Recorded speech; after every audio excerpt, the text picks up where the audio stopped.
الشيطان اللعين الرجيم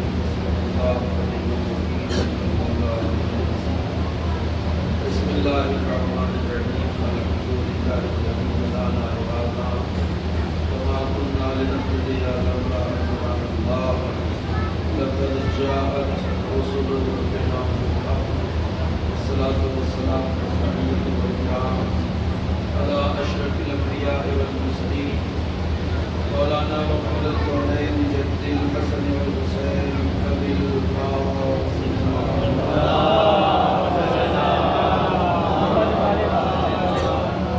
وعلى آله الطيبين الطاهرين المعصومين المظلومين ولعنة الله الدائمة الباقية الأبدية على أعدائهم وقاتليهم وغاصبي حقوقهم أجمعين من الآن إلى قيام يوم الدين.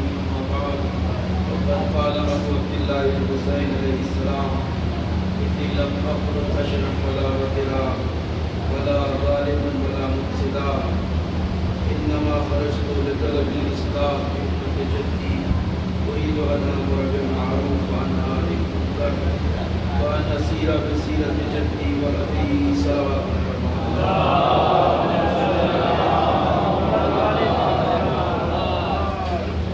عزیزان محترم اور بزرگان گرامی پر سلسلہ گفتگو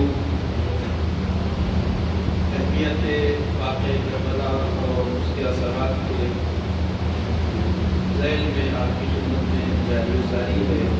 اور میں نے اس بات کی یہ وضاحت کی کہ سید الشہداء مظلوم کربلا نے قیام کربلا کو اس طرح سے ترتیب کیا ہے, اس طرح سے منظم کیا ہے کہ کربلا ایک ابدی اور ہمیشگی تحریک میں تبدیل ہو جائے. حق و باطل کا یہ معرکہ جو سرزمین کربلا پر جلوہ نما ہوا, رونما ہوا, یہ قیامت تک کے آنے والے انسانوں کے لیے حریت, آزادی, آزاد مردی اور شجاعت اور بہادری کا ایک ایسا استعارہ بن جائے جہاں ظالموں کی کثیر تعداد کسی بھی مقام پر کم تعداد مظلوموں کو نہ ڈرانے میں کامیاب ہو سکے نہ ہی انہیں خوف زدہ کرنے میں کامیاب ہو سکے. اس لیے کربلا کا بنیادی سبب ظلم کے مقابلے میں آواز حق کو بلند کرنا ہے, پرچم ہدایت کو بلند کرنا ہے, پرچم حق کو بلند کرنا ہے. اور یہی وجہ ہے کہ کربلا میں سید الشہداء جن 72 کرداروں کو لے کے آئے وہ گنتی کے اعتبار سے 72 تھے, مگر اپنے عزم, ہمت اور بلندی کردار کے لحاظ سے ساری کائنات پر بھاری تھے. انہوں نے کم تعداد میں ہو کر لاکھوں کے مقابلے میں اپنے کردار کو پیش کر کے یہ بتا دیا کہ مارے گئے حق و باطل تعداد کی بنیاد پہ نہیں جیتا جاتا, قوت کردار کی بنیاد پہ جیتا جاتا ہے. ہم ایک چیز کے بارے میں ذرا سا اپنے ذہنوں کو متوجہ کریں کہ کربلا مظلومیت کی داستان ہے, کربلا مظلومیت کی داستان ہے, مگر وہ مظلومی نہیں جس میں کمزوری کا عنصر پایا جاتا ہو, وہ مظلومی نہیں جس میں ضعف پایا جاتا ہو, وہ مظلومی نہیں جس میں کمزوری کا احساس کیا جائے, بلکہ وہ مظلومیت جو شجاعت کے ساتھ ہے, جو بہادری کے ساتھ ہے, جو مردانگی کے ساتھ ہے. یہی وجہ ہے کہ 3 دن کی پیاس میں بھی کربلا کے میدان میں لاکھوں کے مقابلے جو اصحاب حسین آئے انہوں نے شجاعت کے ایسے نمونے پیش کیے کہ رہتی دنیا تک کہیں اس کی مثال پیش نہیں کی جا سکتی. وگرنہ 3 دن کا بھوکا پیاسا انسان جب لشکروں کے مقابلے میں آتا ہے تو آدھی ہمت تو تبھی مست ہو جاتی ہے, کمزوری کا کیسا غلبہ ہو سکتا ہے. مگر 3 دن کی بھوک اور پیاس میں کربلا والے یوں ہی نہیں شہید ہو گئے کہ بس یوں ہی گھیر کے مار لیا ہو, نہیں, ایک ایک شہید نے پہلے ہزاروں اور کئی کئی دشمنوں کو واصل جہنم کیا ہے، پھر جا کے شہادت پڑھ کیا۔ ایک صلوات پڑھیے بر محمد علیہ۔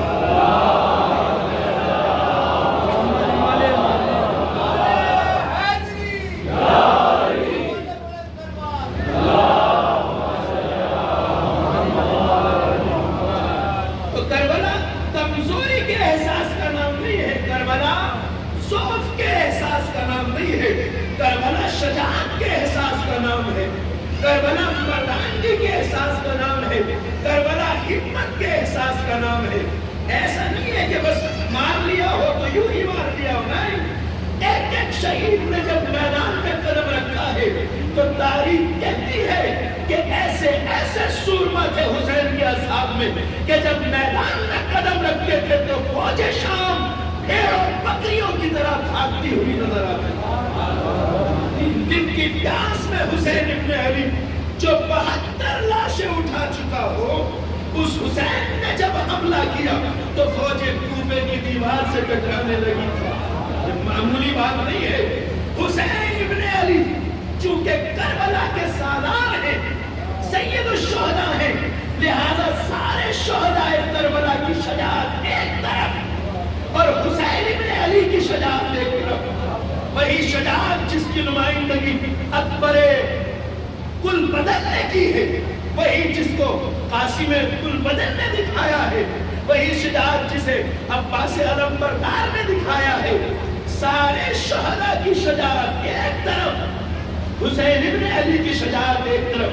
13 سال کا شہزادہ قاسم جب میدان میں قدم رکھتا ہے تو تاریخ بتاتی ہے کہ فوجیں بھاگتی نظر آئی، کسی میں جرأت نہ تھی کہ وہ قاسم کا مقابلہ کر کر 13 سال کے ایک نوجوان نوخیز بچے کا تصور کیجئے اور شجاعت ہاشمی کا اندازہ لگائیے۔ عمر سعد نے پریشان ہو کے کہا، اے ازرق فوج امیر شام کا، شامی فوج کا سب سے بڑا نامور پہلوان، عمر 70 سال پار کر چکی ہے، عرب کا نامور کٹھیلے بدن کا مضبوط بہادر پہلوان، پریشان ہو کے عمر سعد نے کہا، ازرق جاؤ اس نوجوان کا کام تمام کرو۔ ازرق شامی جنگ لڑے ہوا مہارت رکھنے والا ایک سپہ سالار سورما سامن جس کا نام تھا، جس کا چرچا تھا ہر طرف، اس نے نشے میں طاقت کے چور ہو کے کہا، ارے امریاس، اے عمر صاحب کیا کہتا ہے؟ میں اس بچے سے لڑنے جاؤں؟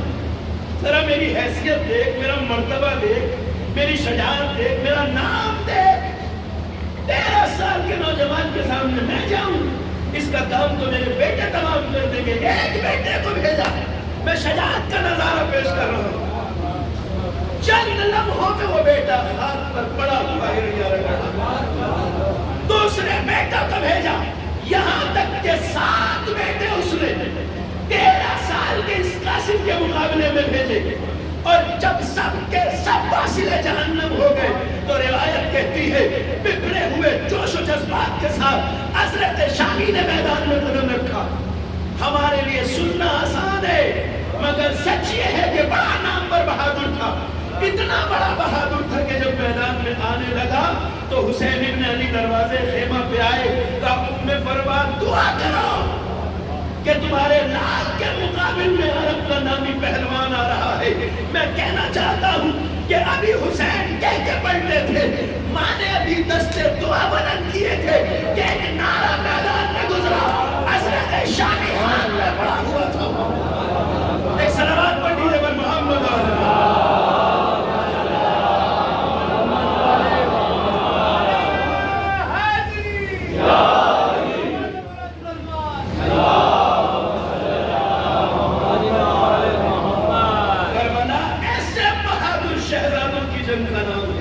کربلا ایسے بہادروں کی جنگ کا نام ہے۔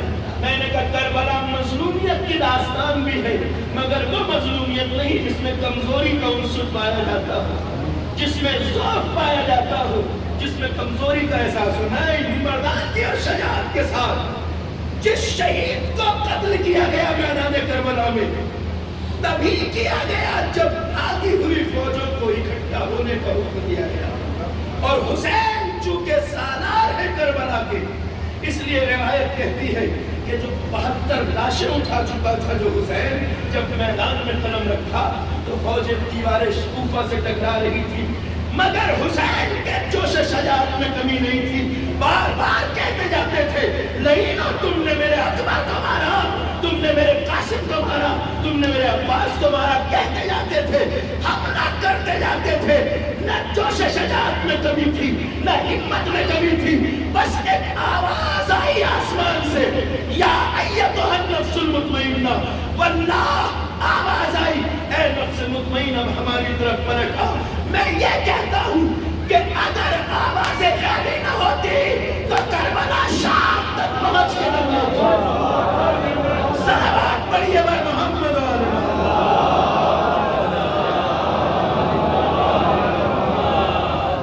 حسینیت پٹ جانے کا نام نہیں ہے، حسینیت مظلومیت کے ساتھ شجاعت کا نام ہے، ہمت اور ولولے کا نام ہے۔ میرے نوجوان، میرے بزرگ یہاں بیٹھے ہیں، ایک ادب ہمیں سکھایا گیا ہے اور اس ادب کے بارے میں آپ جانتے ہیں۔ ہم اپنے سب بچوں کو تعلیم کرتے ہیں، بڑے بزرگ بچوں کو بتاتے ہیں۔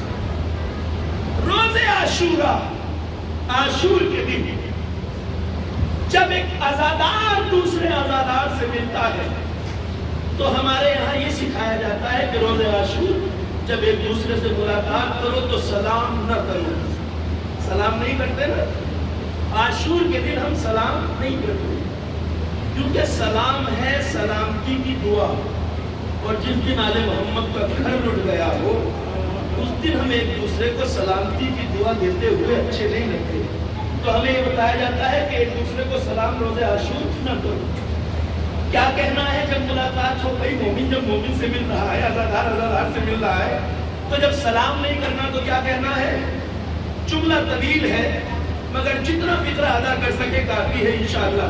مگر میں آپ کو بتاتا ہوں، نوجوانوں کو علم بھی ہے اس بات کا، ایسی بات نہیں ہے، بس ذرا سا حضور ذہنی کی بات ہے۔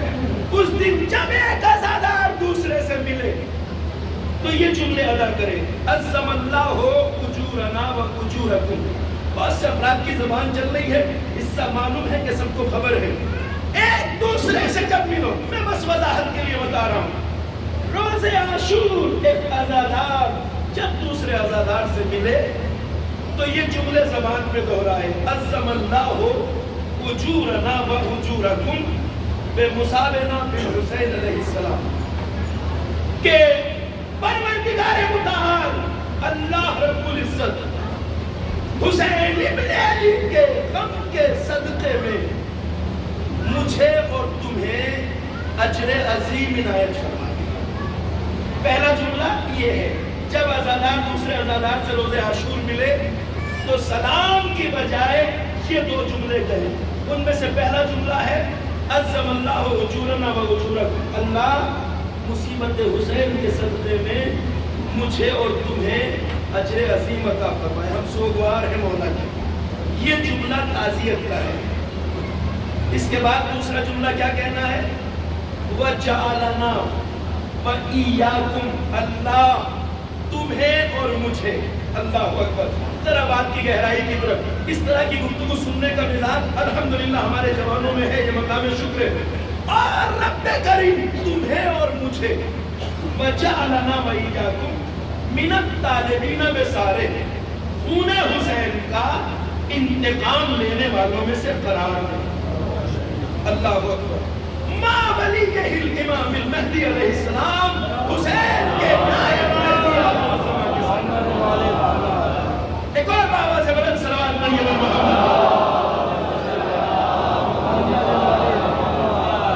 کربلا والوں کے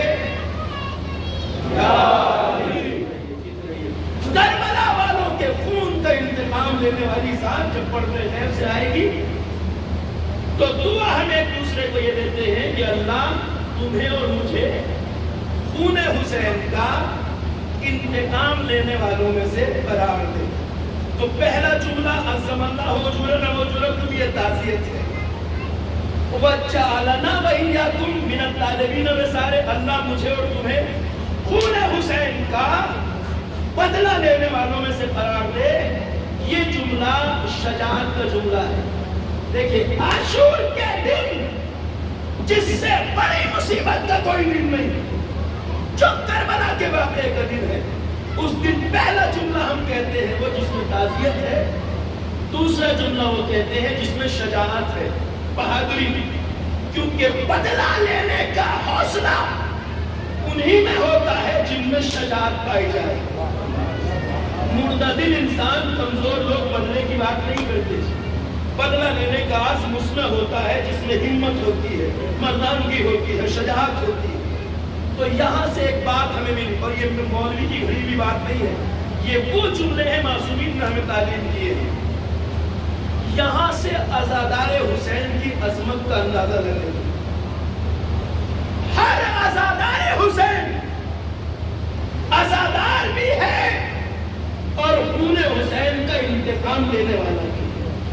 ذرا سا غور فرمائیے گا, میں آپ کو گفتگو کی کس منزل کی طرف لے جا رہا ہوں, ذرا سا دھیان دیجیے گا. ایک عزادار اپنا مرتبہ سمجھے, عزادار بھی ہے اور انتقام لینے والا بھی ہے خون حسین کا. اس جملے کی روح سے انتقام لینے والا بھی ہے. انتقام وہ لیتا ہے جس میں شجاعت پائی جاتی ہے, جس میں مردانگی پائی جاتی ہے. اس دن لوگ بدلے کی بات نہیں کرتے. اس کا مطلب یہ ہے کہ حسین کا ماتمدار جو عاشور کے دن رو رہا ہے, یہ صرف رو نہیں رہا ہے, یہ عزم بھی پختہ کر رہا ہے اپنے اندر کہ میں حسین کا انتقام لینے والا ہوں. انشاءاللہ جب یہ موقع آئے گا تو ہم خون حسین کا انتقام لینے والوں میں سے ہوں گے انشاءاللہ.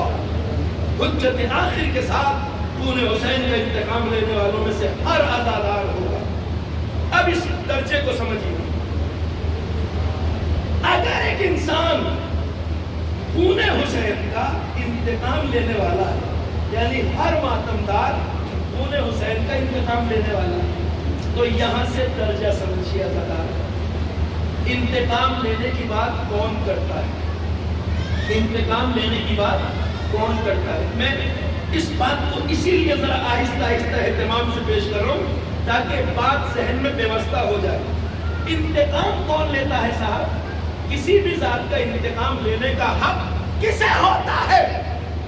انتقام لینے کا حق اسے ہوتا ہے جو کسی کا وارث ہوتا ہے. نہیں توجہ کی آپ نے؟ انتقام لینے کا حق اسے ہوتا ہے جو کسی کا وارث ہوتا ہے. اس کا مطلب عزادار صرف عزادار نہیں ہے بلکہ وارث ہے خون حسین کا. ایک صلوات پڑھیے بر محمد و آل محمد.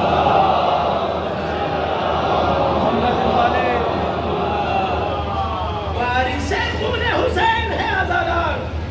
ایک ماتمدار وارث ہے خون حسین کا, ایک عزادار منتقم ہے خون حسین کا.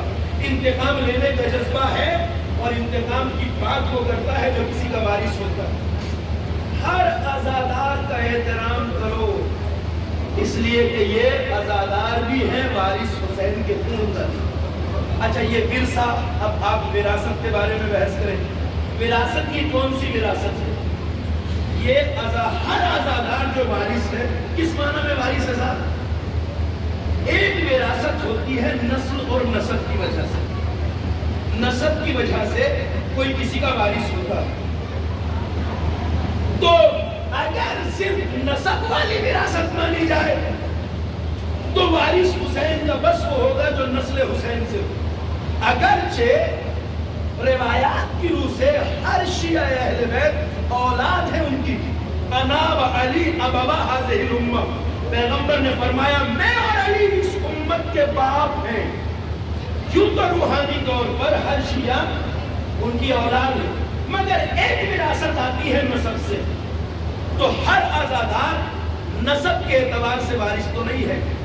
یہ کس وراثت کی بات ہو رہی ہے یہاں پر؟ ذرا سا دھیان دیجیے گا, میں بات کو منزل تک پہنچاؤں گا. یہ کس وراثت کی بات ہے؟ یہ خون حسین کا انتقام لینے والا وارث حسین کیسے ہے؟ ایک ہوتی ہے نسب کی وراثت, ایک ہوتی ہے مقصد کی وراثت. توجہ فرمائیے گا, مقصد کے حساب سے, مقصد کے اعتبار سے ہر حسینی خون حسین کا وارث ہے. کیسے؟ اسی طرح جس طرح حسین آدم کے وارث ہیں۔ شب جمعہ زیارت وارثہ آپ پڑھتے ہیں، اب وارثہ زیارت کی وجہ سے کہا جاتا ہے، مگر زیارت وارث ہے، وارثہ زیارت کی وجہ سے وارثہ لگتا ہے، مگر زیارت وارثہ کا مطلب ہے وارث والی زیارت۔ اب اس زیارت کو آپ جب پڑھتے ہیں اور یہ پڑھتے ہیں السلام علیکہ یا وارث آدم صفوت اللہ، سلام ہو تم پر اے آدم صفی اللہ کے وارث، السلام علیکہ یا وارث نوح نبی اللہ، سلام ہو تم پر اے نوح نبی خدا کے وارث، السلام علیکہ یا وارث موسیٰ کلیم اللہ، سلام ہو آپ پر اے موسیٰ کلیم خدا کے وارث، السلام علیکہ یا وارث عیسیٰ روح اللہ، اے روح خدا عیسیٰ کے وارث۔ تو جس وراثت کا تذکرہ زیارت وارثہ میں ہے، اسے سمجھ لیجئے، وہاں پر نسب کی وراثت کی بات نہیں ہو رہی ہے، مقصد کی وراثت کی بات ہو رہی ہے۔ یعنی حسین تمام انبیاء کے مقصد کا وارث ہے، جس طرح حسین سارے انبیاء کے مقصد کا وارث ہے، اسی طرح آزادار حسین حسین کے مقصد کا وارث ہے۔ صلوات پڑھیے محمد۔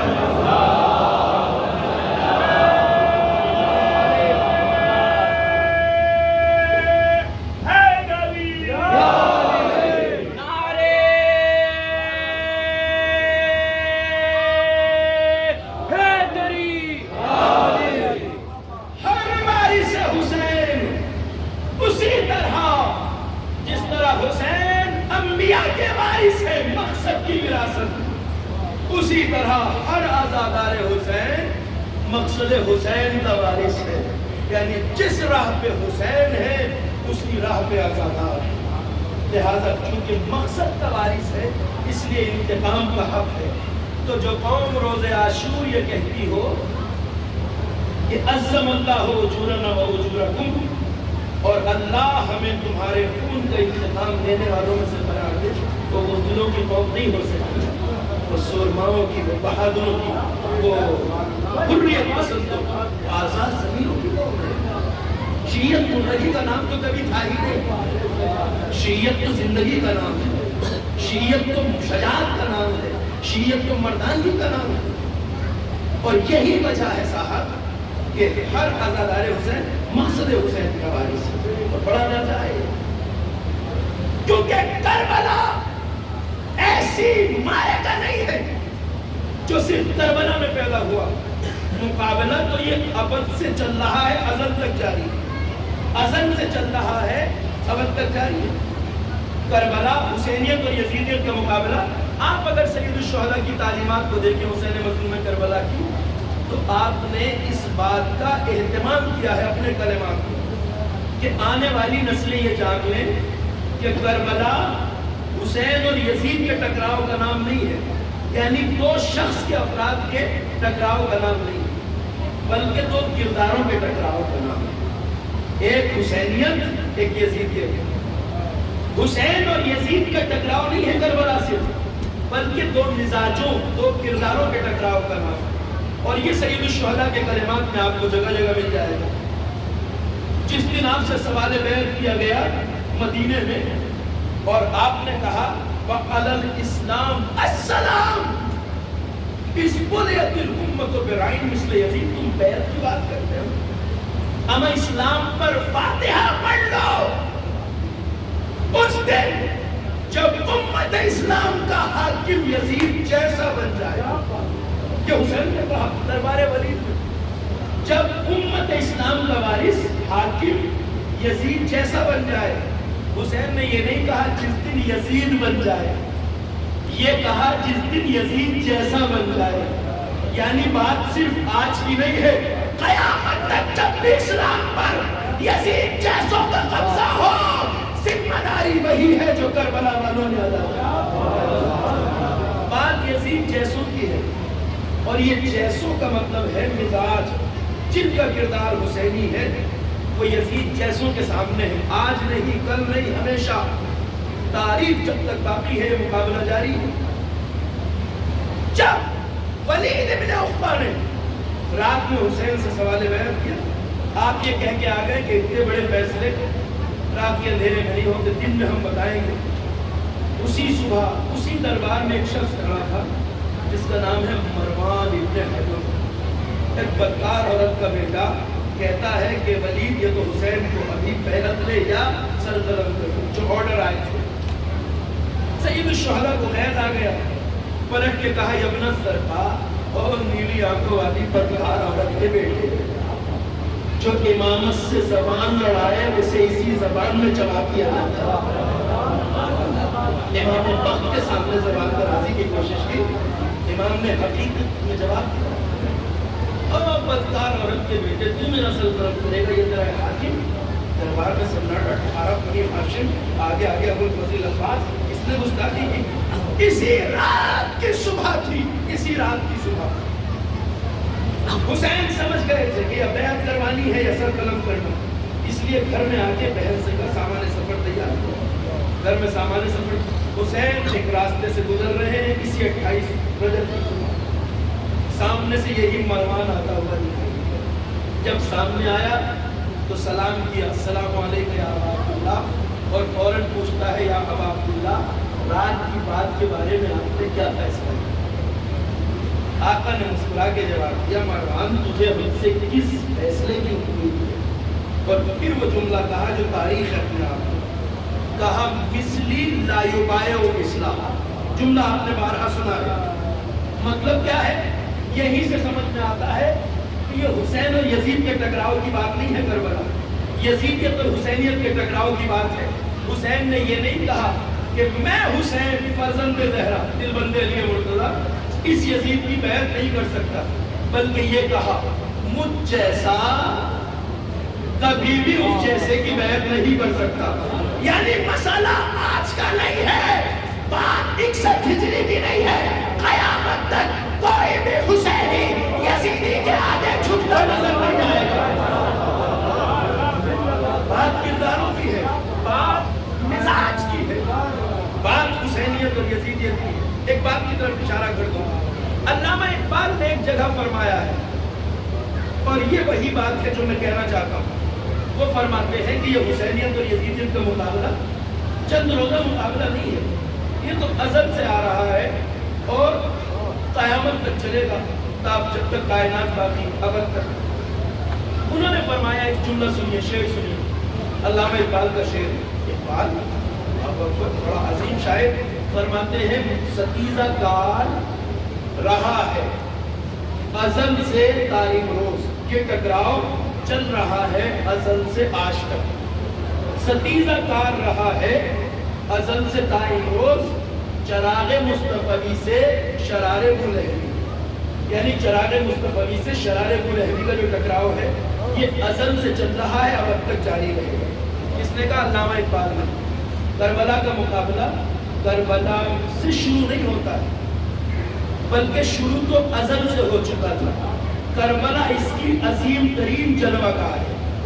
مقابلہ شروع سے ہے، مقابلہ تب سے ہے جب آدم کی تخلیق ہوئی اور سارے فرشتوں کو سجدے کا حکم دیا گیا۔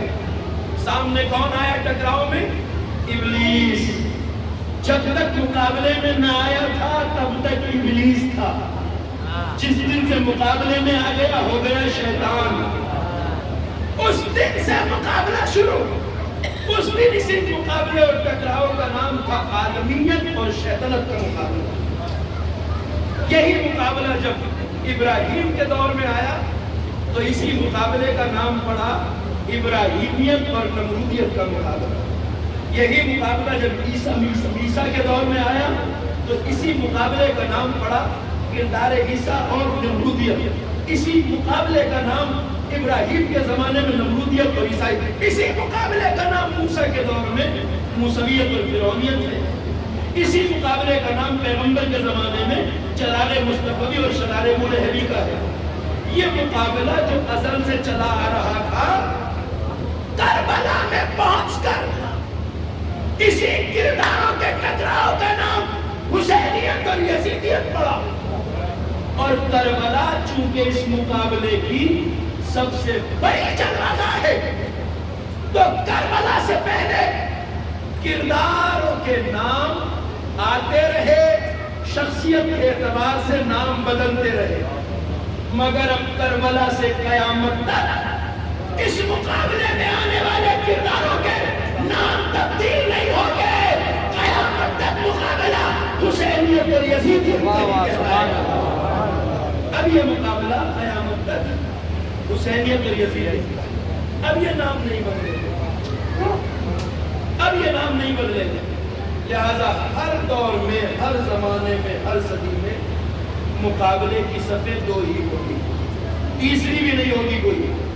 ایک طرف یزیدیت ہوگی، ایک طرف حسینیت ہے۔ مقابلہ اسی طرح چلے گا قیامت تک۔ آج جس زمانے میں ہم اور آپ جی رہے ہیں، اس زمانے میں بھی ایک طرف یزیدیت ہے، ایک طرف حسینیت ہے، اور یہ مارکہ آج بھی جاری ہے، مقابلہ آج بھی جاری ہے۔ جس طرح کربلا میں یزید کی طرف لاکھوں تھے، حسین کی طرف صرف 72، آج بھی مقابلہ ایسا ہی ہے صاحب۔ یزیدیت کی طرف پوری دنیا ظلم ہے، یزیدیت کی طرف پوری دنیا ظلم ہے۔ ادھر سارا یورپ ہے، سارا امریکہ، سارے دہشت گرد گروپ، یہ سارے عرب کے بدو، سارے حکمران سب یزیدیت کے پالے میں۔ کتنا بڑا ہو جاتا ہے یہ پالا؟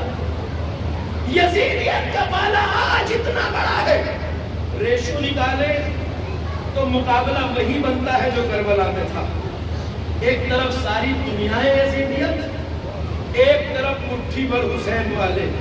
اس زمانے میں تو واضح طور پہ آپ دیکھ سکتے ہیں، واللہ دنیا اسلام میں 58 اسلامی ممالک ہیں جو سب کے سب یزیدوں کے سامنے غلاموں کی طرح سر جھکائے کھڑے ہیں۔ اس روئے زمین پر اکیلی ایک قوم ہے جو سپر طاقتوں کی آنکھوں میں آنکھیں ڈال کے بات کرتی ہے۔ صلوات پڑھیے بر محمد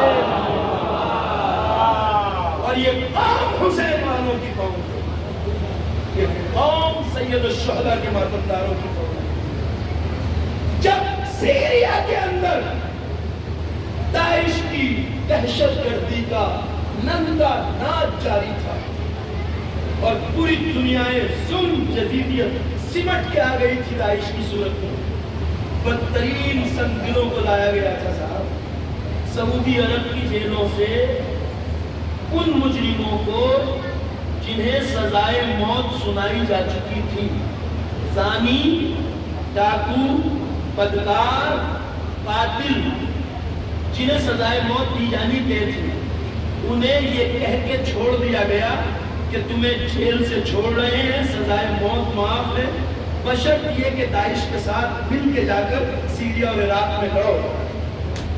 اس شرط پہ عرب کی جیلوں سے چھوڑا گیا تھا زانیوں کو، قاتلوں کو، ڈاکوؤں کو، بدکاروں کو۔ اور ہیلن کہتی ہے کہ میں نے 120 دنیا کے ملکوں سے جمع کیے تھے داعش کے لڑاکے، ایسے وزیر خارجہ 120 ملکوں میں گئی۔ ہیلری کلنٹن اس زمانے میں اوباما کے دور کی وزیر خارجہ، وہ اپنی کتاب میں صاف لکھتی ہے کہ میں نے 120 ملکوں کا سفر کیا۔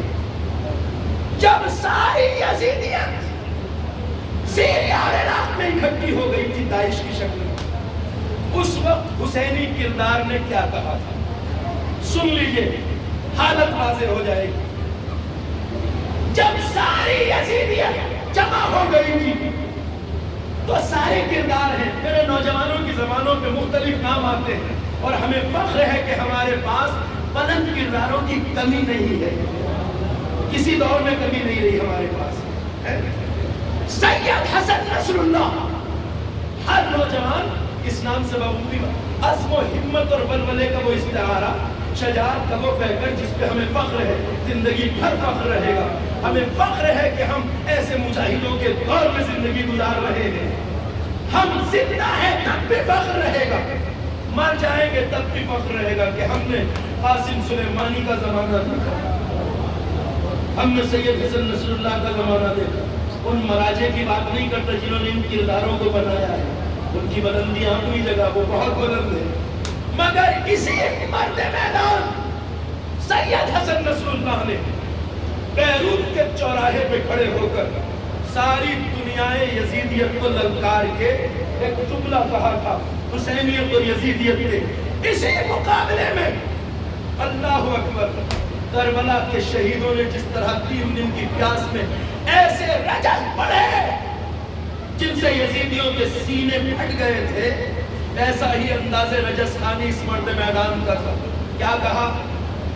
میں دنیا کے مسلمانوں سے یہ نہیں کہتا کہ تم سیریا میں اور عراق میں آ کر ہماری مدد کرو۔ اللہ اکبر، کیا کہا تھا؟ میں دنیا کے مسلمانوں سے یہ نہیں کہتا کہ تم سیریا میں آ کر ہماری مدد کرو، مگر ساری دنیا کے دہشت گردوں سے، قاتلوں سے، تمام دنیا کے یزیدیوں سے یہ کہنا چاہتا ہوں کہ تم ساری دنیا سے اکٹھے ہو کر سب کے سب سیریا میں جمع ہو جاؤ۔ اللہ کی قسم ہم تمہارا وہی حال کریں گے جو خیبر میں علی نے بتایا۔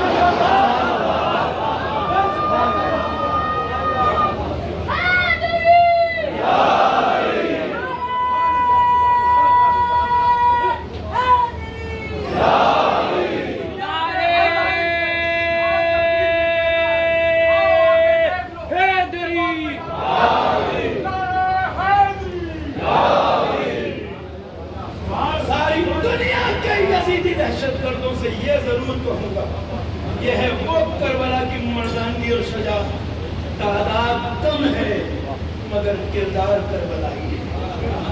کہا ساری دنیا کے دہشت گردوں سے کہتا ہوں کہ ساری دنیا سے جمع ہو کر سب اکٹھے ہو جاؤ سیریا کے اندر، اور میں وعدہ کرتا ہوں اللہ کے بھروسے ہم تمہارا وہی حال کریں گے جو خیبر میں علی نے مردانگی کہتے شجاعت۔ اور یہ کاروان کے مقابلہ، یہ تقابل، یہ جنگ آج بھی جاتا ہے۔ اس جنگ میں، اس مقابلے میں یزیدی ایک ایک کر کے ذلت کی وادیوں میں گم ہوتے چلے گئے، اور حسینیت سر اٹھائے کھڑی ہے عزت کے ساتھ، مردانگی کے ساتھ۔ میں نے اس زمانے میں یہ بات بارہا کہی ہے جب زینب کبریٰ کے روضے کو گرانے کے لیے داعش کے یہ نجس کتے آگے بڑھے تھے سیریا کے اندر، اور اعلان کر دیا تھا، ان کے ہاتھ میں درباری مفتیوں کے فتوے ٹنگے ہوئے تھے، اور ان فتووں میں صاف لکھا تھا، یہ بھی اعلان کر رہے تھے کہ زینب کے روضے پہ قبضہ کر کے اسے مسمار کر دو۔ علل اعلان کہہ رہے تھے وہی کریں گے جو اصحاب کی قبروں کے ساتھ کیا۔ اصحاب کی قبروں کے ساتھ کیا کیا تھا؟ حجر ابن عدی جیسے صحابی کی قبر کھود کر لاش نکال کر لے گئے۔ زینب کے روضے کے ساتھ وہی کریں گے جو اصحاب رسول کی قبروں کے ساتھ کیا ہے۔ مجھے تو ان صحابی پرستوں پر ترس آتا ہے جو اتنے بڑے اعلان کے بعد بھی جن کی صحابیت کی حمایت کی رگ نہیں پڑی۔ صحابہ کے نام پہ آتنک مچایا جا سکتا ہے مگر ظلم سے مقابلہ نہیں کیا جا سکتا۔ اصحاب رسول کی قبروں کو منہدم کیا تھا، انہوں نے اعلان کر رہے تھے، مگر اسی موقع پہ اسی مرد میدان سید حسن نصر اللہ نے پوری دنیا کو خطاب کر دیا، بی بی کل آپ کے ہاتھوں میں ایک بار نسل بن چکی ہے، اب جیتے جی دوبارہ آپ کو اسیر نہیں ہونے دیں گے۔ بی بی کل آپ کا عباس مارا گیا تھا، اس لیے بات کو میں نسل آج ہم سب تیرے عباس ہیں زینب، اطراف حرم زینب کبریٰ، دنیا بھر سے آئے ہوئے داعش کے نار ہو گئے۔ روضہ زینب کبریٰ آج بھی عزت کی علامت بنا ہوا، معمولی بات نہیں ہے، بہت بڑی بات ہے۔ یہ وہی معرکہ ہے، ساری یزیدیت ایک ایک کر کے ذلت کے کوڑے دان میں دفن ہو گئی، اور حسینیت آج بھی سر اٹھائے ہوئے۔ آج سید الشہداء کی آوازیں ہر من ناصر ینصرنا پہ لبیک کہنے والی قوم سر اٹھائے کھڑی۔ جس نے یزیدوں کی غلامی کی وہ ذلت کے کوڑے دان میں دفن ہو گئے۔ آپ کے دیکھتے دیکھتے مصر کا حاکم حسنی مبارک 32 سال مصر پہ حکومت کی، 32 سال اور ساری عمر سامراجی شیطانوں کی غلامی کی۔ انجام کار یہ ہوا کہ خود اپنے مصر کے جوانوں کے ہاتھوں دریائے نیل میں ذلت کے ساتھ غرق ہو گیا۔ سب نے دیکھا، مٹ گیا، فنا ہو گیا، ختم ہو گیا۔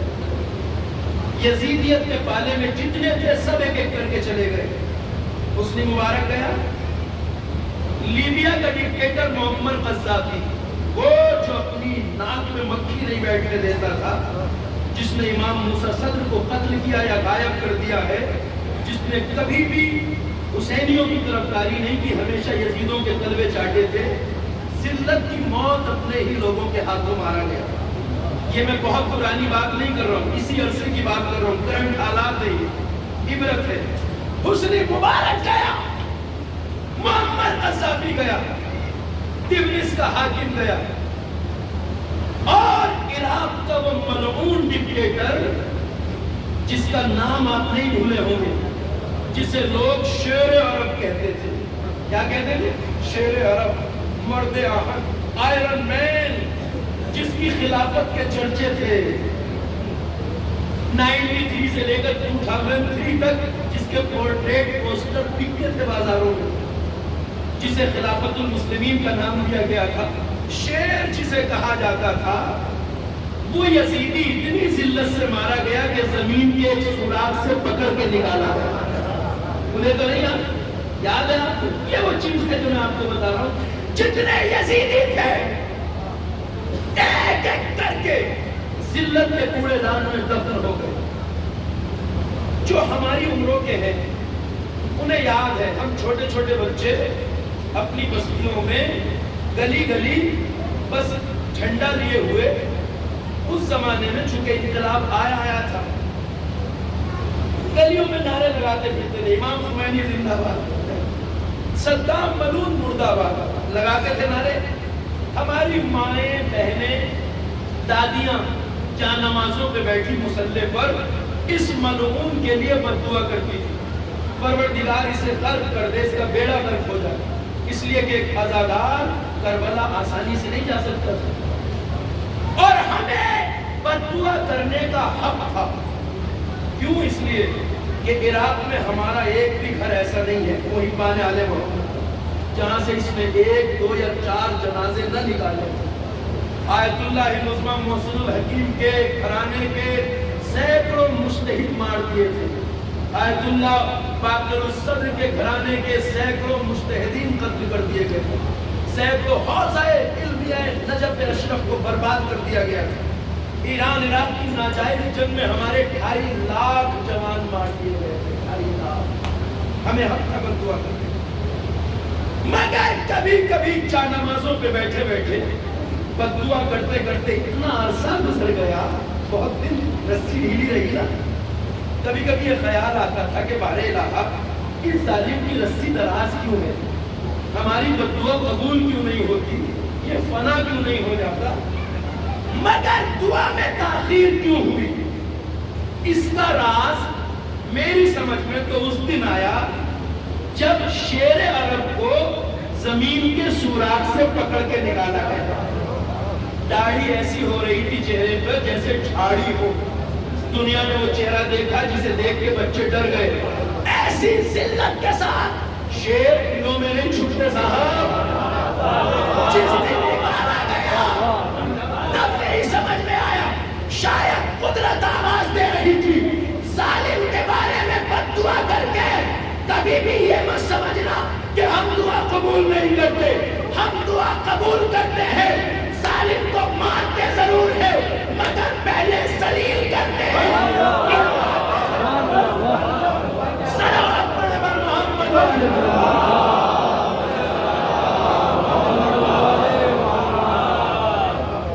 پہلے ذلیل کیا گیا پھر مارا گیا۔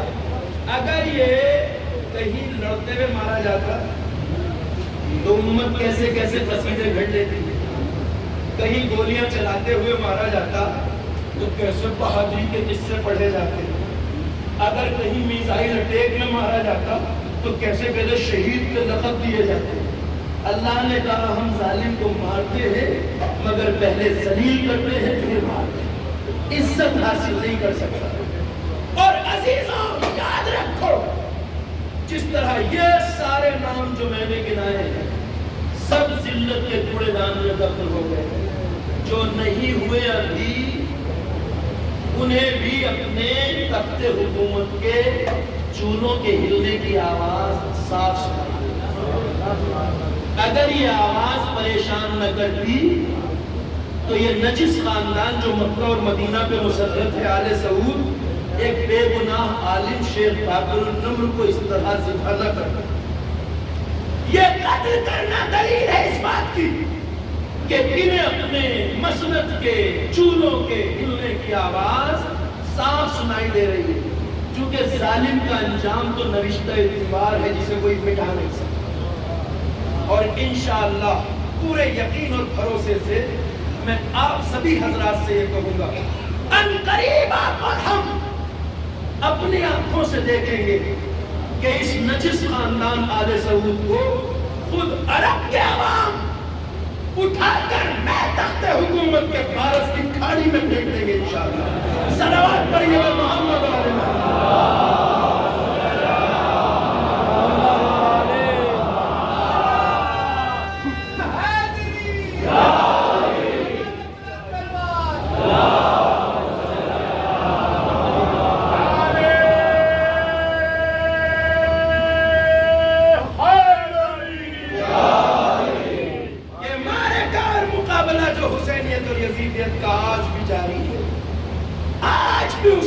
لڑا جا رہا ہے جس طرح کربلا نے حوصلہ عطا کیا، ہمت عطا کی، مردانگی عطا کی، اور آج دشمن کی سب سے بڑی کوشش یہ ہے، آپ کو وہ رپورٹ تو آپ نے سن رکھی ہے، اتنی مشہور ہو گئی ہے کہ اب بتانے کی ضرورت نہیں ہے۔ مائیکل برانٹ نے کہا کہ جب ہم نے ریسرچ کی کہ شیعہ قوم کی طاقت اور مردانگی کا راز کیا ہے، ہم سارے مسلمانوں کو نوکروں کی طرح، غلاموں کی طرح ہانکتے ہیں، یہ قوم ہماری سازشوں کا شکار کیوں نہیں ہوتی؟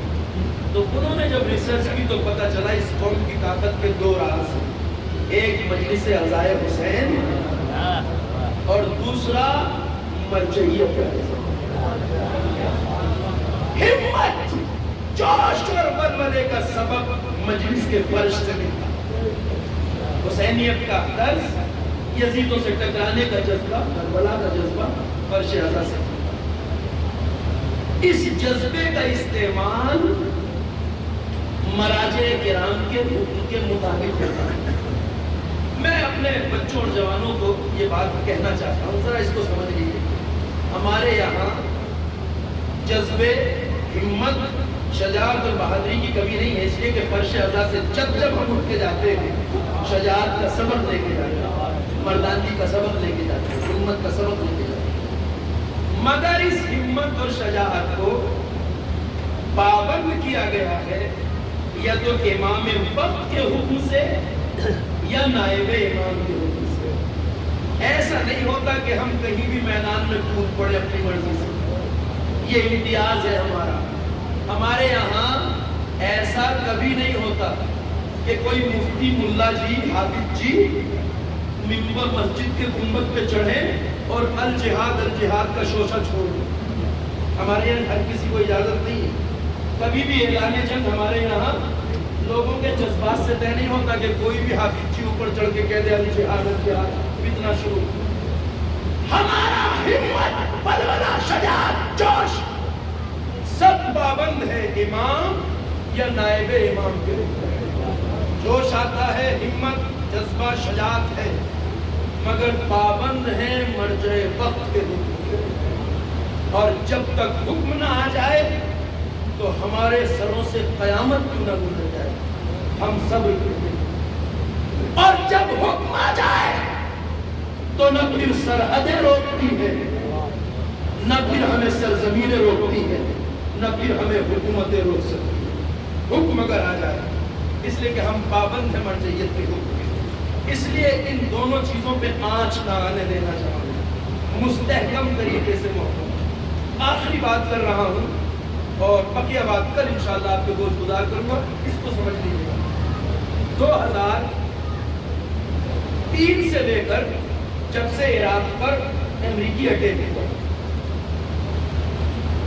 2011 تک آپ نے دیکھا کہ امریکی حکومت، امریکی فوجوں کا قبضہ عراق پہ تھا، اور امریکی فوجوں کی موجودگی میں القاعدہ، طالبان اور دوسرے دہشت گرد گروپ انہوں نے بنائے تھے جو دن رات شیعوں کا خون بہاتے تھے عراق میں۔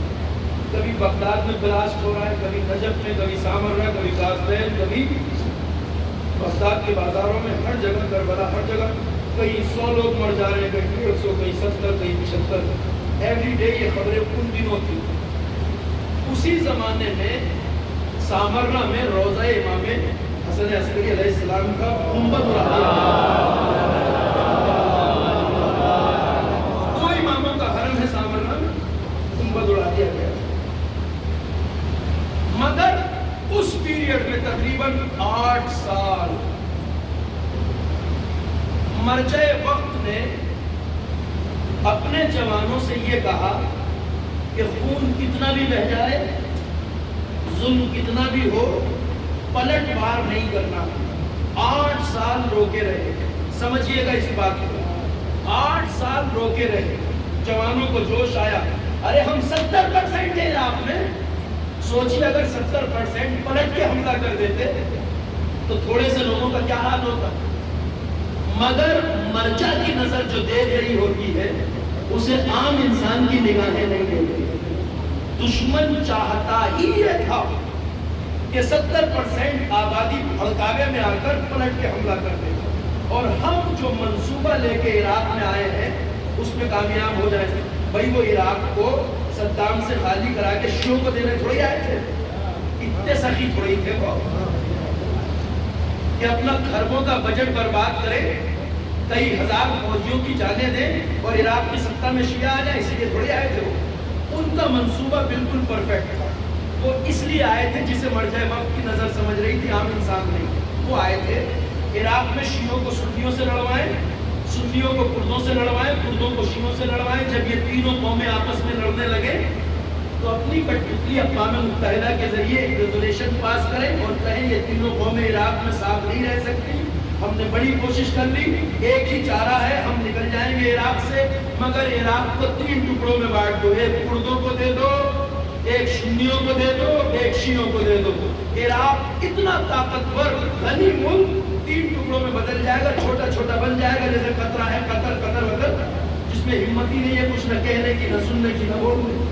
ان کا منصوبہ طاقتور ملک کو کمزور بنانا تھا۔ 3 ٹکڑوں میں بانٹ دو، تینوں کو جو ہے کور کر لیں گے۔ مگر عراق متحد ایک مرجع کی نظر یہ دیکھ رہی تھی، سارا منصوبہ پرفیکٹ تھا، مگر اس منصوبے میں انہوں نے ہر چیز دیکھ لی تھی، مگر نجف میں ایک کچے مکان میں بیٹھے ہوئے اس نائب امام کو نہیں دیکھ پائے تھے جس کی نظر ان کی شیطنت پر پوری طرح گڑی ہوئی تھی۔ سمجھ لیجیے کیا کہا، جوانوں پلٹ کے وار نہیں کرنا ہے، کتنا بھی خون بہ جائے، مگر دشمن جو چال لے کے آیا ہے اس میں کامیاب نہیں ہونے دینا۔ نہیں کیا لوگوں نے، 8 سال خون بہا، جب تک کنڈیشنز وہ تھی روکا، اور جب کنڈیشن بدلی 2011 کے آخر میں عراق میں داعش آگے گھسے۔ اب وہ بات نہیں تھی، ان کا منصوبہ بانٹنا نہیں تھا، پورے عراق کو اجاڑنا تھا، نجف، کربلا، سامرہ، ہر شہر کو اجاڑ دینا، جہاں جہاں سے گزرے اجاڑ بھی دیا انہوں نے۔ اب چونکہ کنڈیشن بدل گئی تھی، اب مرجع وقت نے، جس نے 8 سال جوانوں کو روکا تھا، اس نے اب 8 دن بھی نہیں روکا۔ ذرا سا میرے جوان توجہ دیں، 8 دن بھی نہیں روکا۔ ایک رات میں داعش آئے، 70% عراق میں قبضہ ہو گیا، ادھر وہ آئے، ادھر مرجع وقت کے قلم سے ایک تحریر سامنے آئی، بس اتنا لکھا، عراق کے جوانوں، اب میں تمہیں حکم دیتا ہوں کہ یہ ظالم عراق میں آ تو گئے ہیں، مگر ان میں سے اب کوئی زندہ واپس نہ جائے۔ ایک صلوات پڑھیے بھائی محمد علیہ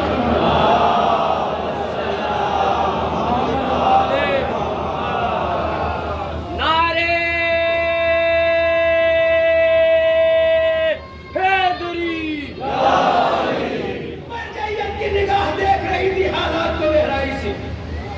کہا یہ آگ تو گئے ہیں دنیا بھر سے آئے ہوئے بھیڑیے اور درندے، مگر اے حسینی جوانوں اب نکلو، اب انہیں زندہ واپس نہ جانے دینا. اللہ اکبر. حکم آیا، چند دنوں میں ہشت الشعبی کے لاکھوں جوان میدان میں آتے.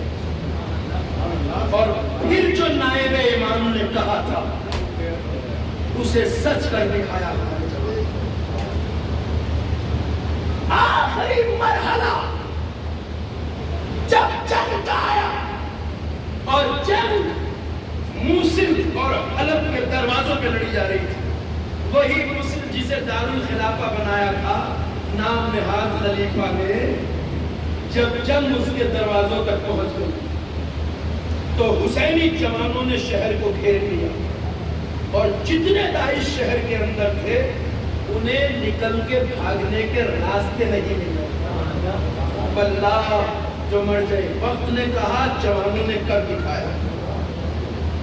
خون بہانے والے درندے شہر میں پھنس گئے اور انہیں نکلنے کے راستے نہیں مل رہے تھے. اب یہ ہسٹری ہے، تاریخ کا حصہ ہے، ویڈیوز بھی موجود ہیں.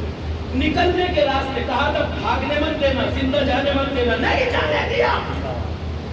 سارے شہروں کو جب گھیر لیا گیا، موصل اور حلب آخری ٹکڑا تھا، آخری لڑائی ہو رہی تھی. جوانوں کے محاصرے میں، حسینی شہروں کے محاصرے میں جب یہ درندے آ گئے یزیدی تو نکلنے کے راستے نہیں مل رہے تھے. جن بچوں اور عورتوں کو یہ حسینی فوجی نکلنے کے لیے راستہ دے رہے تھے نا شہر سے، تو یہ دیکھا گیا کہ انہی عورتوں کے بیچ برقعے اوڑھ کر یہی داعش کے یزیدی کتے برقعے اوڑھ کے نکلنے کی کوشش کر رہے تھے. پکڑے گئے، ویڈیوز موجود ہیں ان کی. بعض کے تو چہرے جب کھولے گئے نا، ڈھانٹا جب ہٹایا گیا یا نقاب ہٹایا گیا تو دیکھا کہ جو داڑھی تب تک جھاڑی جیسی داڑھی میں چھپی تھی آج بالکل کلین شیو. بعض کے تو لپسٹک پاؤڈر تک لگا ہوا. حسینیت سے ٹکرانے کا نتیجہ یہ ہوتا ہے صاحب.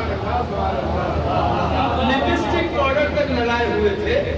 اچھا پکڑے کیسے گئے؟ جب برقعے اوڑھ کے جا رہے تھے، برقعے اوڑھ کے نکلنے کی کوشش کر رہے تھے حسینی شہروں کے محاصرے سے. پکڑے اس لیے جاتے تھے کہ جو مرد ہو نہ عورت، اس کی چال کو ہر کوئی پہچانتا. تو حسینی جوان پہچان لیتے تھے، روک لیتے تھے، پکڑ لیے جاتے تھے. آخری بات کہتا ہوں، میں ان داعش کے یزیدی کتوں سے یہ کہنا چاہتا ہوں کہ تم میدان سے بھاگ رہے تھے، تمہارے بھاگنے پہ ہمیں کوئی حیرت نہیں، اس لیے کہ میدانوں سے بھاگنا تو تمہاری میراث ہے. میدان سے بھاگنا تو تمہارا ورثہ ہے. ہم حسین کے وارث ہیں، تم یزیدیت کے وارث ہو. میدان سے بھاگنا تو تمہاری میراث ہے. تم نہیں بھاگو گے تو کون بھاگے گا؟ مگر ہاں، برقعے اوڑھ کے بھاگنا کہاں سے سیکھا؟ صلوات پڑھیے بر محمد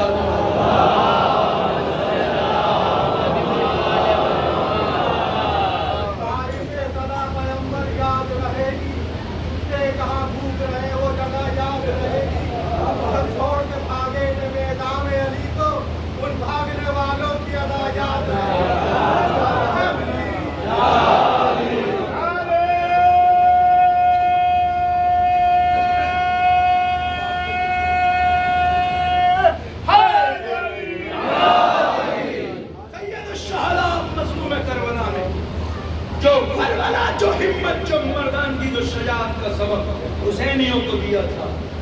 لبیک یا حسین کا نعرہ بتاتا ہے کہ ہمیں وہ سبق آج دیا. لبیک یا حسین، لبیک یا حسین، لبیک یا حسین، لبیک یا حسین، لبیک یا حسین، لبیک یا حسین، لبیک یا حسین. الحمد للہ محمد والے محمد پر بلند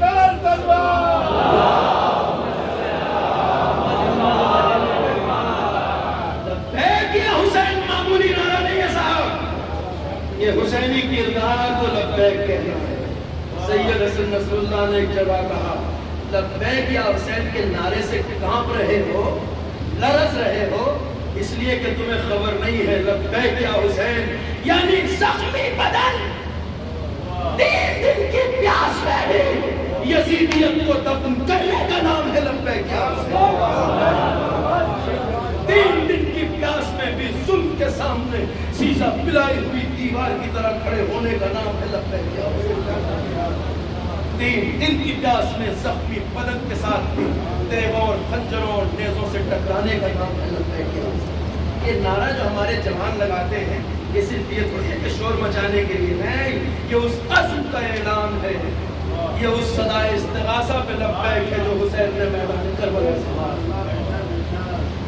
اس لیے کہ کربلا میں بھرا گھر لٹا کر جو شام و کوفہ کی طرف بچے عورتیں جوان گئے، خواتین جوان تو کربلا میں مارے گئے، ننھے ننھے گود کے بچے، ان کی شجاعت کو زمانے میں دیکھا، جن کا سارا گھر کربلا میں لوٹ لیا گیا، انہوں نے جب کوفہ و شام کے بازاروں میں قدم رکھے تو اللہ اکبر، اتنا ظلم سہ کے جانے والا اتنی مردانگی سے بات نہیں کر سکتا جس طرح سید سجاد نے خطبے دیے، جس طرح زینب کبریٰ نے شام و کوفہ کے بازاروں کو الٹ کے رکھ دیا۔ سید اللہ یہ شجاعت، یہ مردانگی کربلا دی گئی ہے، جس کا سارا گھر کربلا میں اجڑ گئے ہو، جس کے ساتھ ننھے ننھے بچے رسن میں بندھے ہو، رسیوں میں بندھے ہو، زنجیروں میں جڑے ہو، اس زینب کا حوصلہ نہیں توڑا جا سکا۔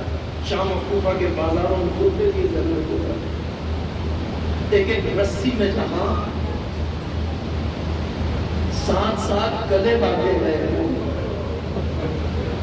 اس عالم میں زینب کبریٰ یزیدیت کو للکار رہی تھی۔ زینب حوصلہ اور ہمت کو چھوڑ کے نہیں گئی تھی، ہمت دے کے گئی تھی۔ بس ایک روایت مجلس تمام، کوفے کا بازار اور اس بازار سے جب اہل حرم کا قافلہ گزارا جانے لگا تو روایت کہتی ہے کہ لوگ ننھے ننھے بچوں کے اوپر ترس کھا کر، بھوکے پیاسے بچوں کے اوپر کھجوریں پھینک رہے تھے صدقے کی کھجوریں، اور زینب اپنے بچوں کے قریب سے ان کھجوروں کو ہٹاتی جاتی تھی اور کہتی جاتی تھی اے کوفے والو، اے شام والو، ہم پر صدقہ حرام ہے، اس لیے کہ ہم اولاد رسول اللہ، ہمارے رسول ہیں، ہم نبی ذاتیاں ہیں، ہم پہ صدقے کی کھجوریں نہ ملیں۔ 3 دن کی پیاسی سکینہ جو کربلا سے بھی پیاسی چلی، جب جب پانی مانگتی تھی منون شمر تماچے، ننھی سکینہ کی آنکھوں کے سامنے پانی زمین میں گراتا جاتا تھا مگر سکینہ کو پانی نہیں دیتا تھا۔ روایت کہتی ہے کوفے کا بازار، اور اس وقت سکینہ زینب کی گود میں بیٹھی ہے، زینب ننگے سر بالوں سے پردہ کیے ہوئے، مگر ننھی سکینہ کہتی ہے کیونکہ میرے تو بال بھی اتنے چھوٹے ہیں کہ میں اپنا چہرہ چھپاؤں تو کیسے چھپاؤں، کوفے کا بازار، تماشائی عورتیں مکانوں کی چھتوں پر، اندازہ لگائیے اونٹ پہ بیٹھی ہوئی خواتین اور چھت پہ بیٹھی ہوئی تماشائی عورتیں، لیول برابر ہوتا ہے تقریباً، قدیم زمانے کی چھتوں کا اندازہ لگائیے۔ ننھی سکینہ پھوپھی کی گود میں بیٹھی ہے، ایک باہر تڑپ کے کہتی ہے پھوپھی اماں اب پیاس سے کلیجہ جل رہا، پھوپھی ایسا لگتا ہے یہ پیاس مجھے مار زینب نے بے کسی سے سکینہ کو دیکھا، انداز یہ تھا داخلی تیری پھوپھی کیا کر سکتی ہے، یہ کیا ہے؟ قریب کی چھت میں بیٹھی ہوئی ایک عورت نے جب سکینہ کو یہ کہتے سنا تو کہا کہتی خاتون ذرا کہہ کہ تیری بچی کے لیے پانی لا، دوڑ کے گئی، پانی لائی، پیالہ زینب کے حوالے کیا، زینب نے وہ کاسا آپ سکینہ کے ہاتھ، اللہ پیاسی سکینہ کے ہاتھ میں پیالہ آیا، ابھی پانی پینا چاہتی تھی کہ اس عورت نے کہا قیدی خاتون اس بچی سے کہو پانی بعد میں پیے، پہلے میری کچھ دعائیں کرو۔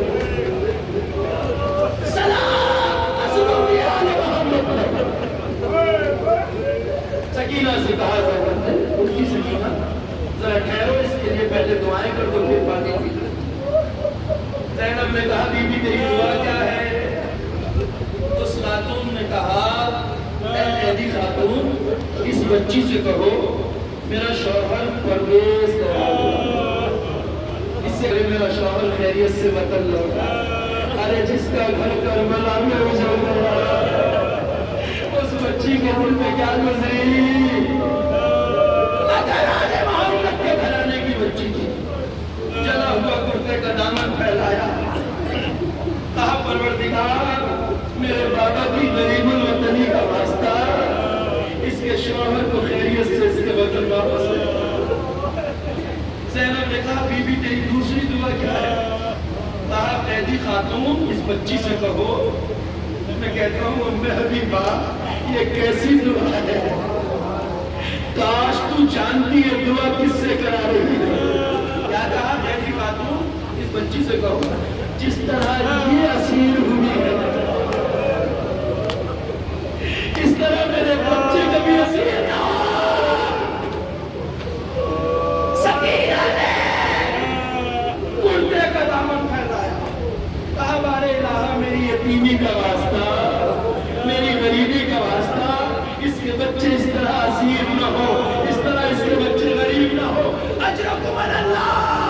ابھی سکینہ نے یہ دعا تمام کی۔ زینب نے کہا خاتون تیری آخری اور تیسری دعا کیا ہے؟ کہا بی بی اس بچی سے کہو میرے لیے بڑی اہم دعا ہے، میری ایک بڑی حسرت ہے۔ کہا کیا ہے؟ اس بچی سے کہو کہ میرے لیے دعا کرے کہ مجھے مدینے جانا نصیب ہو۔ مدینے کا نام سنا، زینب کو نانا کا شہر یاد آ گیا۔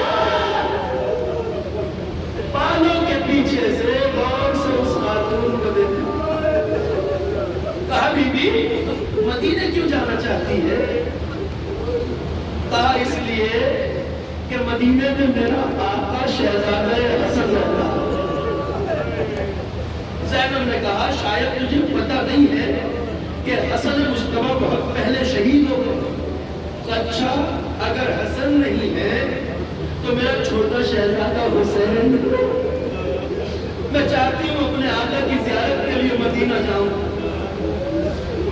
زینب نے نہ جانے کس طرح تحمل کیا، آہستہ سے کہا بی بی شاید تجھے یہ بھی نہیں پتا کہ حسین بھی اب شہید کر دیے گئے ہیں۔ کہا بی بی اگر میرا شہزادہ حسین بھی زندہ نہیں تو پھر بھی میں مدینے جانا چاہوں گی۔ کہا وہ کس لیے؟ کہ اس لیے کہ مدینے میں میری ایک شہزادی رہتی ہے، مدینے میں میری شہزادی رہتی ہے۔ زینب نے اب غور سے دیکھا، کہا بی بی تیری شہزادی کا نام کیا ہے؟ بس جیسے ہی اتنا سنا ام حبیبہ نے کہا قیدی خاتون خاموش ہو جا، اس بھرے بازار میں اپنی شہزادی کا نام نہیں لے سکتی۔ زینب نے کہا ام حبیبہ جس کا نام نہیں لے سکتی، اس بازار میں سرنگے ام حبیبہ ہمارا گھر کربلا میں لٹ گیا، میرا بھیا ہمیں دیار بنایا۔ وَسَيَعْلَمُ الَّذِينَ ظَلَمُوا أَيَّ مُنقَلَبٍ يَنقَلِبُونَ إِنَّا لِلَّهِ وَإِنَّا إِلَيْهِ رَاجِعُونَ۔ الہی بحق زہرا و ابیہا و بعلہا و بنیہا و السر المستودع فیہا، رب کریم یہ تیری عظمت و جلالت و شان کرم کا واسطہ ہمارے ذکر عبادت کو قبول فرما۔